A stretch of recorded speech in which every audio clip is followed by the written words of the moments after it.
तो देखिए illustration number 40 जो है वो आपका एग्जाम में 3 बार आ चुका है। और एक तो ये दिल्ली क्लॉथ मिल में काम कर रहा है, तो ग्रेचुइटी एप्लीकेबल होता है 10 या 10 से ज़्यादा एम्प्लॉय जहाँ भी काम करते हैं वहाँ ग्रेचुइटी एक एप्लीकेबल होता है। तो मिल में 10 से ज़्यादा एम्प्लॉय हमेशा काम करते ही हैं, तो यहाँ एप्लीकेबल हो गया। फिर यहाँ दे रखा है द अमाउंट ऑफ रेंट। तो रेंट का मतलब है रेंटेड हाउस है, इसका मतलब अगर रेंट पेड या रेंट का अमाउंट दे रखा है इसका मतलब रेंटेड हाउस है। यही अगर आपको फेयर रेंट दे रखा होता, यही आपको अगर फेयर रेंट दे रखा होता तो फिर ये अजम्पशन होता कि जो घर का मालिक है वो आपका एम्प्लॉयर खुद है, और देन पॉपुलेशन वाला जो सिस्टम है उसको अपन फॉलो करते हैं। रेंट दे दिया तो इसका मतलब ये बात तय हो गई कि वो एक रेंटेड हाउस है। तो अब देखिए अपन एग्जांपल नंबर 15 देख रहे हैं, ये बेसिकली मेडिकल फैसिलिटी के लिए है। तो मेडिकल फैसिलिटी के लिए आपको पेज नंबर 6 पे नोटिंग दे रखी है।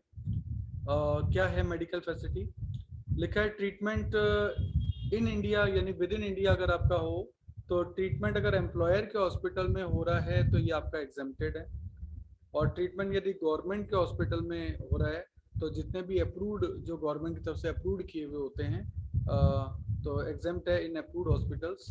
और ट्रीटमेंट इन अदर हॉस्पिटल, अगर आप किसी प्राइवेट हॉस्पिटल में ट्रीटमेंट करा रहे हैं तो 15,000 रुपये तक एग्जेम्प्ट है, और उसके ऊपर का एक्सेस जो भी अमाउंट मेडिकल पे खर्च हुआ होगा वो टैक्सेबल है। ट्रीटमेंट आउटसाइड इंडिया के लिए क्या रूल है कि एक्सपेंडिचर ऑन ट्रीटमेंट, जितना भी आपका इलाज पे खर्च होगा वो आपका एग्जेम्प्ट है। ट्रीटमेंट और expenditure on stay outside India, बाहर रहने का खर्चा, तो रहने का खर्चा केवल मरीज और उसके साथ जो एक अटेंडेंट जाएगा उसके लिए एग्जेम्प्ट है। और ट्रेवलिंग एक्सपेंस एग्जेम्प्ट हो सकता है वही एक अटेंडेंट और एक मरीज के लिए, लेकिन तब जबकि उसकी ग्रॉस टोटल इनकम 2 लाख से ज्यादा ना हो। जब उसकी इनकम ग्रॉस जीटीआई, जीटीआई यानी पांचों हेड्स का टोटल 2 लाख से ज्यादा होना, यानी इसके लिए आपको पहले 4 हेड पता होने चाहिए, इसलिए मेडिकल फैसिलिटी बाद में लास्ट में कैलकुलेट की जाती है। नोट नंबर 1 में लिखा है फैमिली मेंबर इंक्लूड, यानी आप इलाज किसका करा सकते हैं, तो लिखा है spouse of employ, children of employ whether minor major dependent independent, dependent parent brother and sister of employ. और यहाँ ये भी लिखा है कि facilities provided for disease which is listed in rule 3A। Rule 3A की बीमारियां यानी एड्स है, कैंसर है, ट्यूबरक्लोसिस है, इन सब के इलाज के लिए हो तो फिर ये आपकी एग्जेम्प्टेड है। लेकिन अगर इंश्योरेंस क्लेम आपको मिल गया हो तो उतना अमाउंट टैक्सेबल भी हो जाएगा। ये सब चीजें देखते हुए हम क्वेश्चन को स्टार्ट करते हैं। लिखा है during the previous year mister Pawan got the following medical facility from his employer for himself and his family, calculate the value of taxable medical facility बताइए। ठीक है, पॉइंट नंबर 1 है expenses to the extent of 60,000 were incurred on the treatment of his married daughter who was suffering from cancer at Rungta hospital, cancer का इलाज करा रही है, और the amount is reimburse bye the employer, employer ने उसको ये अमाउंट दे भी दिया। तो देखिए इसके लिए क्या रूल है, तो इसको परक्यूजिट मिली है 60,000 की, लेकिन ये रूल 3A की बीमारियों के लिए यानी कैंसर के लिए, तो फिर ये आपकी एग्जेम्प्टेड परक्यूजिट में, तो 60,000 यहाँ लिख दिया। टैक्सेबल इसमें से कुछ भी नहीं होगा। पॉइंट नंबर 2 में लिखा है mister Pawan and his relative are given free treatment in the hospital maintained by the employer, यानी एम्प्लॉयर के हॉस्पिटल में ये इलाज करा रहे हैं, तो अपन जानते हैं एम्प्लॉयर के हॉस्पिटल में तो सब कुछ एग्जाम्प्ट है।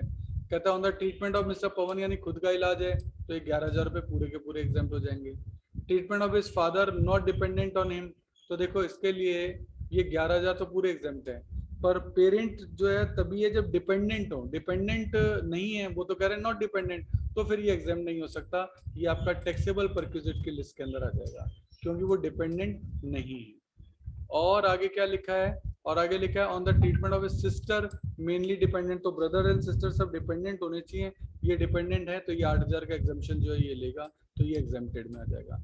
इस तरह से आप रूल्स को फॉलो करते हुए चलोगे तो आपको कोई भी दिक्कत नहीं है। पॉइंट नंबर 3 में लिखा था treatment of the following relative was held in private nursing home but the bills were reimbursed by the employer, employer ने इसके बिलों का पेमेंट कर दिया था, मतलब पहले तो इसने जाके इलाज करा लिया, इलाज करा कर ये बिल ले आया, बिल इसने एम्प्लॉयर को दे दिए, एम्प्लॉयर ने उन बिलों का पेमेंट कर दिया। किसका हुआ, ट्रीटमेंट ऑफ हिज वाइफ 8,000 रुपये, मेजर सन का, डिपेंडेंट मदर का, और डिपेंडेंट मदर इन लॉ का। तो देखो प्राइवेट हॉस्पिटल में जो भी आपके इलाज कराए जाते हैं वो सारे के सारे टैक्सेबल होते हैं, फैसिलिटी नहीं है, ये पेमेंट ऑफ लायबिलिटी है कि आपने बिल खर्च किए, एम्प्लॉयर ने उसका पेमेंट कर दिया, तो ये सारे के सारे जो है ये चारों अमाउंट ये चारों के चारों आपके टैक्सेबल हो जाएंगे। तो प्राइवेट हॉस्पिटल में जो भी इलाज कराया जाएगा वो सारा का सारा आपका टैक्सेबल होगा। अब अपन आते हैं पॉइंट नंबर 4 पे। यहाँ treatment of his major son outside India कराया है। Entire expenditure were paid by the employer, और एम्प्लॉयर ने बाद में खर्चा दिया। एक्चुअल अमाउंट एक्सपेंडिचर का ये है, और अमाउंट जो आरबीआई ने परमिट किया वो आपको अलग से दे रखा है। तो आरबीआई की परमिशन के बगैर तो देखो कुछ हो ही नहीं सकता। इंडिया के बाहर आप जा रहे हो तो आपको डॉलर, पाउंड, यूरो चाहिए होंगे। तो मेडिकल एक्सपेंसेस आपके हुए 85,000। आरबीआई ने वैसे परमिट 65 ही किया, तो आपको यहाँ पे 65 का ही एग्जम्पशन मिल सकता है। ट्रेवलिंग एक्सपेंसेस अगर जीटीआई 2 लाख से ज्यादा ना हो तो यहाँ लिखा है assume that gross total income Mr. Pawan before including an amount by the way of purchases exceed 2 lakh है। तो 2 लाख से ज्यादा है तो ट्रैवलिंग का एग्जम्पशन तो मिलेगा नहीं। तो ये ट्रैवलिंग का तो पूरा टैक्सेबल हो जाएगा 1,60,000 रुपये। आप चेक करो, ये देखो 1,60,000 रुपये पूरा का पूरा टैक्सेबल किया है, क्योंकि उसकी जीटीए 2 लाख से ज्यादा है तो ट्रैवलिंग का एग्जम्पशन उसको मिल नहीं सकता। और यहाँ आपको लॉजिंग एक्सपेंसिव मिले 75,000, और आरबीआई की तरफ से परमिट 70 ही है, तो इस कंडीशन में एग्जम्पशन तो आपको 70 का ही मिल सकता है। मैं कहा आरबीआई की लिमिट से ज्यादा कुछ नहीं हो सकता। तो आपको मिला कितना, 85 एंड 75। तो ये हो गया 8 और 7 15 और 10, 160 मिला ये आपको।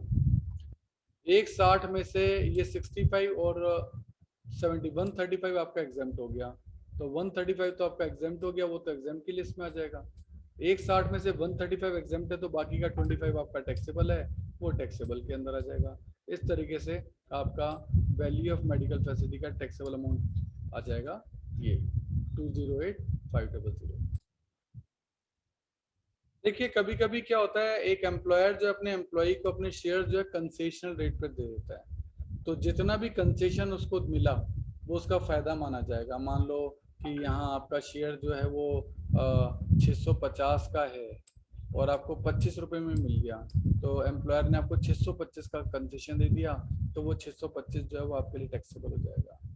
भाई उसको आप मार्केट में वो 650 का बिक रहा है और आपको 25 में मिल गया, तो आपको तो 625 रुपये सस्ता मिल गया। तो जो 625 रुपये आपका सस्ता मिला ना, वो आपके लिए टैक्सेबल हो जाएगा। 500 शेयर हैं और 500 शेयर पर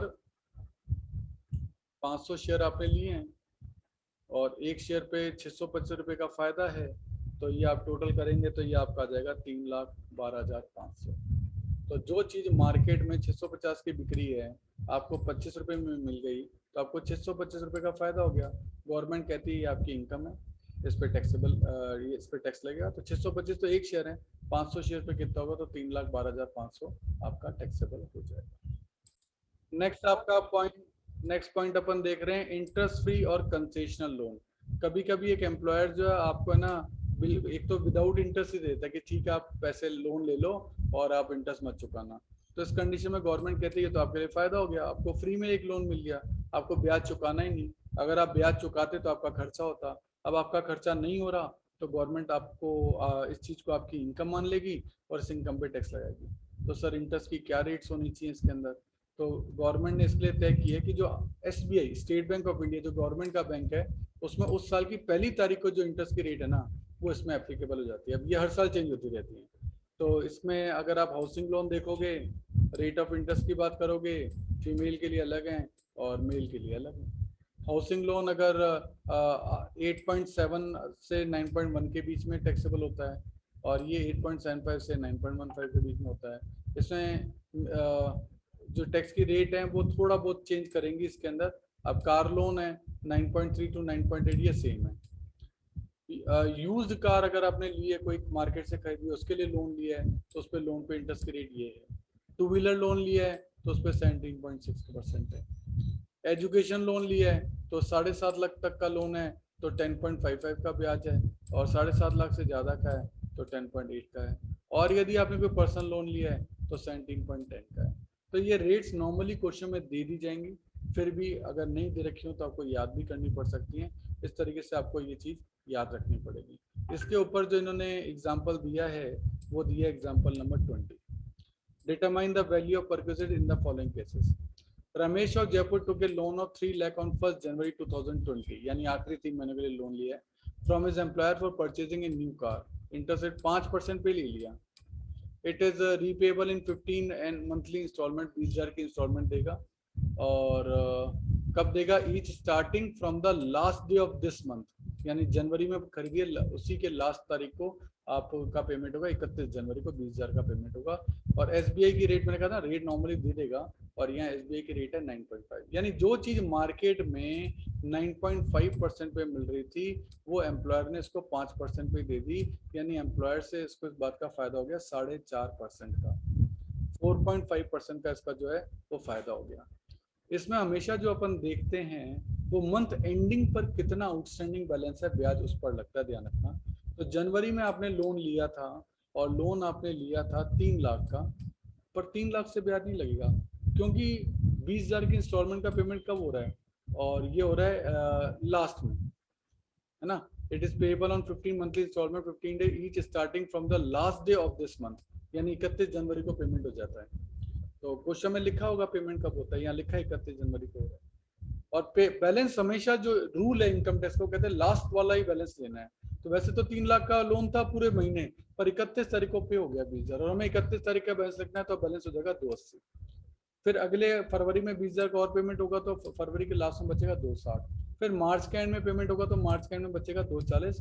टोटल हो गया 7,80,000। ये 7,80,000 आपका टोटल आउटस्टैंडिंग बैलेंस है।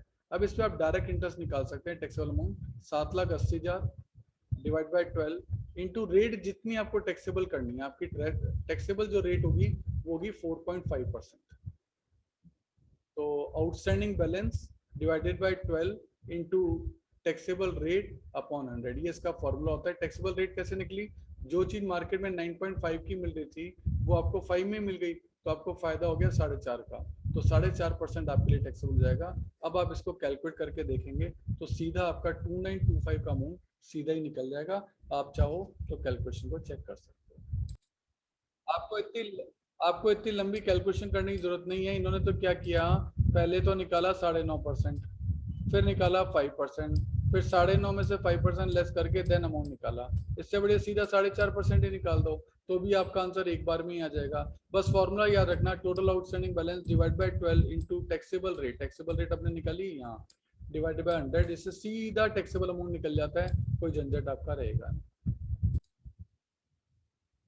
नाउ पॉइंट नंबर बी में कहता है कि आपके आंसर में क्या चेंज होता है, instalment is payable on the first day of each month starting from next month, कि जनवरी की जगह फरवरी के फर्स्ट डे को पेमेंट होता, तो आपके आंसर में क्या फर्क पड़ता? फर्क ही फर्क पड़ जाता।